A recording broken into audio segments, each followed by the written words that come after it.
हाँ, तो विद्यार्थियों, पिछले लेक्चर में अपन ने होटल के अंकेक्षण को विस्तार से डिस्कस किया था। आज अपन धर्मार्थ संस्थाओं के अंकेक्षण की विस्तार से चर्चा करेंगे। तो सबसे पहले अपन ये देखते हैं कि धर्मार्थ संस्थाएं होती क्या है।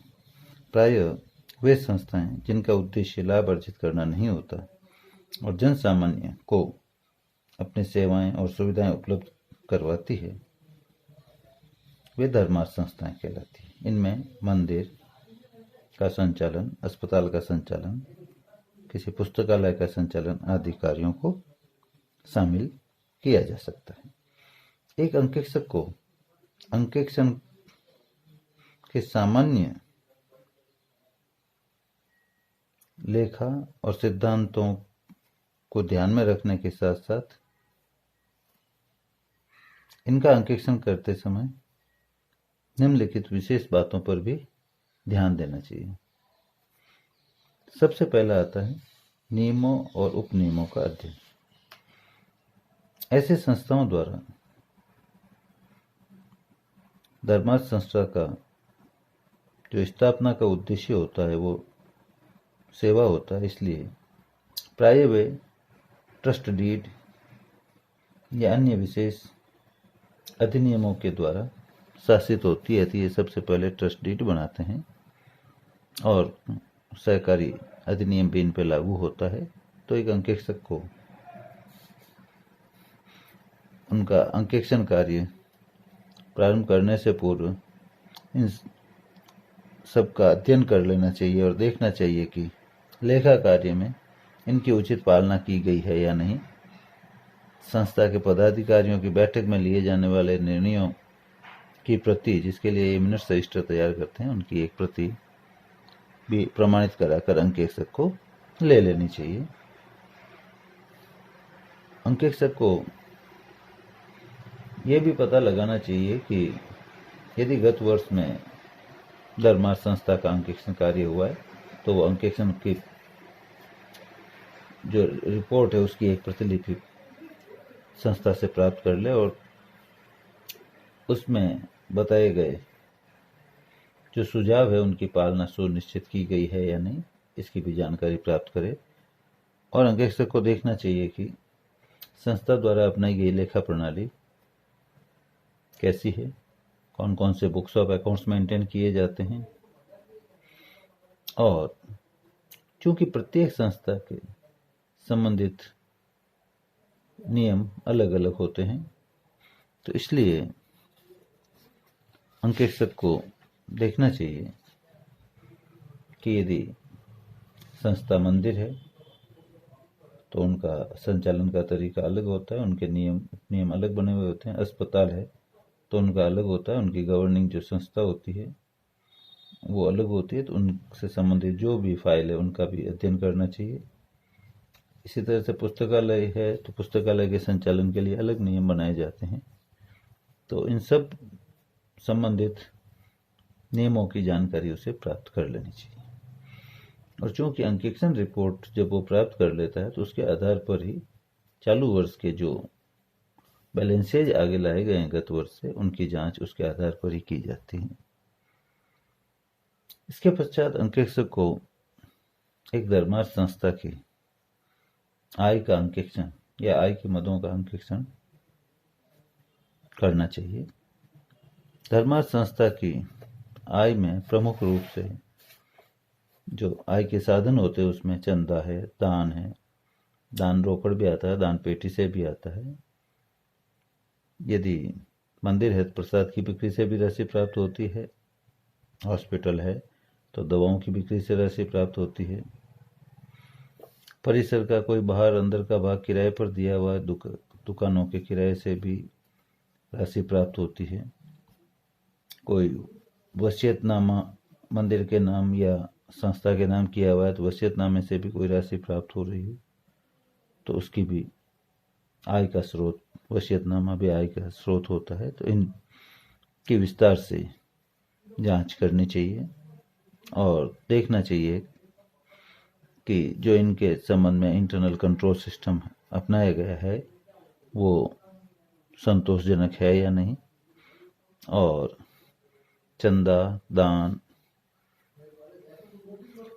आदि के संबंध में विस्तार से अपन एजुकेशनल इंस्टीट्यूशन में समझ चुके हैं, तो उन सारी बातों का ध्यान रखना चाहिए, रिपीट करने की जरूरत नहीं है।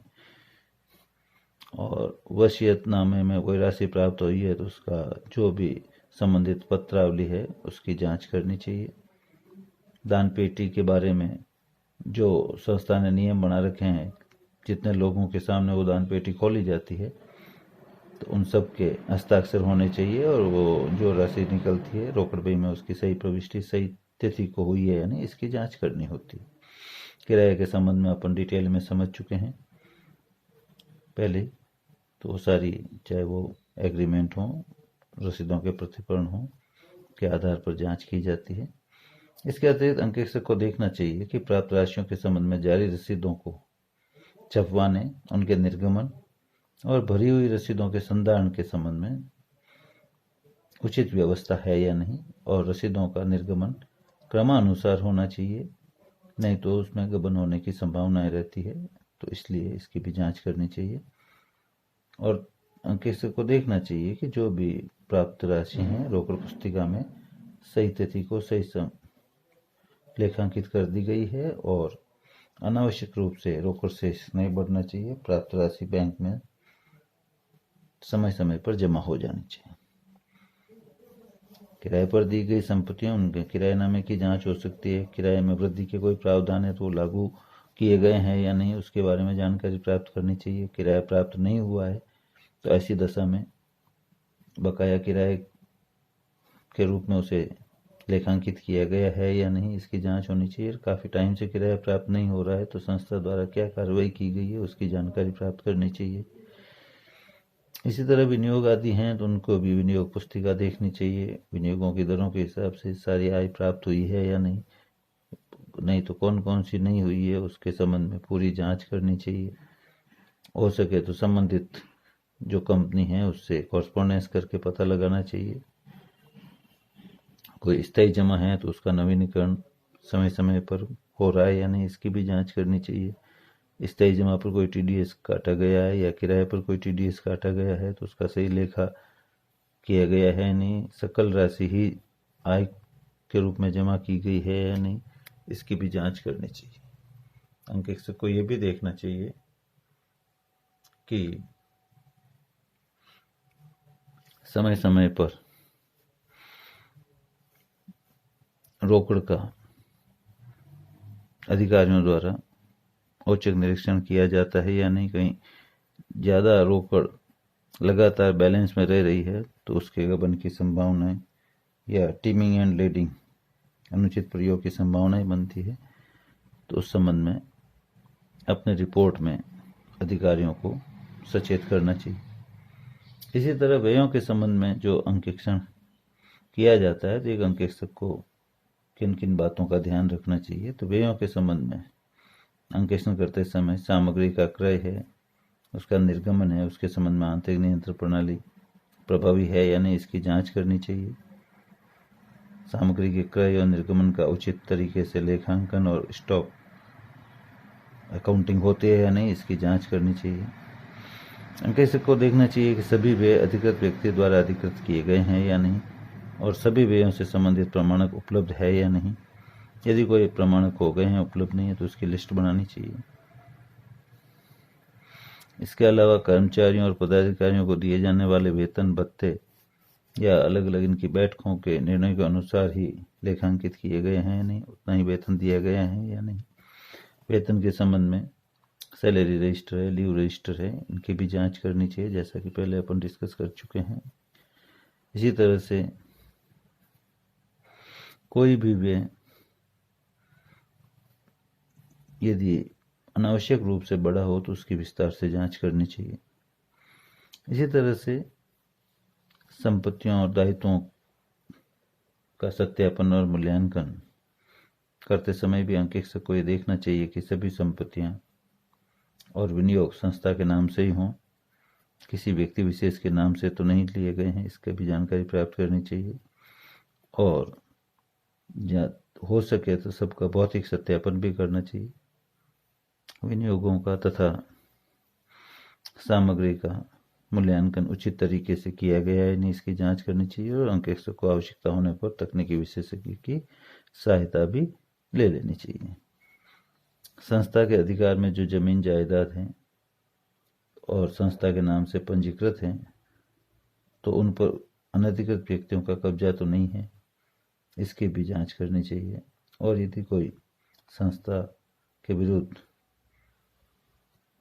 कोई कानूनी कार्रवाई चल रही है तो उसके संबंध में कोई संभावित दायित्व बनता है तो उसके बारे में भी जानकारी प्राप्त करनी चाहिए। ये सब अंकेक्षक को ध्यान से देखना चाहिए ताकि उसे कर्तव्य भंग के लिए उत्तरदायी न ठहराया जा सके।